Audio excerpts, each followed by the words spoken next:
ഇന്ന് എനിക്ക് യൂട്യൂബിൽ 1,00,000 മുകളിൽ സബ്സ്ക്രൈബേഴ്സിന്റെ സന്തോഷത്തിൽ 200 രൂപ ഒരു അർഹിക്കുന്ന ആൾക്ക് കൊടുത്ത് സന്തോഷിപ്പിക്കുന്ന എന്റെ ഇന്നത്തെ വീഡിയോ ഫുള്ളായി കാണാൻ നോക്കും. ചേട്ടാ ഞാനേ പാലക്കാട് തരികയാണേ, ഒരു 10 രൂപ തരുമോ ചായ കുടിക്കാൻ?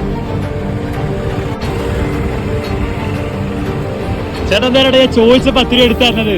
എന്താ അതൊന്നും ചോദിച്ചില്ലല്ലോ, അതെന്താ സംഭവം? സ്നേഹം കൊണ്ട് തരുവാണ് ചേട്ടാ. ഇത് പിടിക്ക് ഒരു മിനിറ്റ്. ചേട്ടാ ഞാനൊരു യൂട്യൂബറാണ്, ഈ പൈസ ചേട്ടൻ വെക്കണം, ഇതെന്റെ സന്തോഷത്തിനാണ്. ഇന്ന് എനിക്ക് യൂട്യൂബിൽ 1,00,000 മുകളിൽ സബ്സ്ക്രൈബേഴ്സ് അതിന് സന്തോഷത്തിൽ ഞാൻ തന്ന പൈസയാണ്. ചേട്ടാ എന്നോട് ഒന്നും ചോദിക്കണ്ട, 10 രൂപ തന്നല്ലോ, അതിനാണ് ഞാൻ തന്നത്. ചേട്ടൻ പേരെന്താണ്? എട്ടിന്ന പേര്. ചേട്ടാ ഹാപ്പി അല്ലേ? അപ്പോൾ ആരെങ്കിലും വന്നു കഴിഞ്ഞാൽ അറിയിക്കുന്നവരെ വന്ന് ചേട്ടൻ ആവും സഹായം ചെയ്യണം. എൻ്റെ ഒരു ഷ്യാമ്, പാലക്കാട് സ്ഥലം, ഇനി കൊച്ചിയിലുണ്ടാവും. അപ്പോൾ കാണാം. ഓക്കെ ശരി.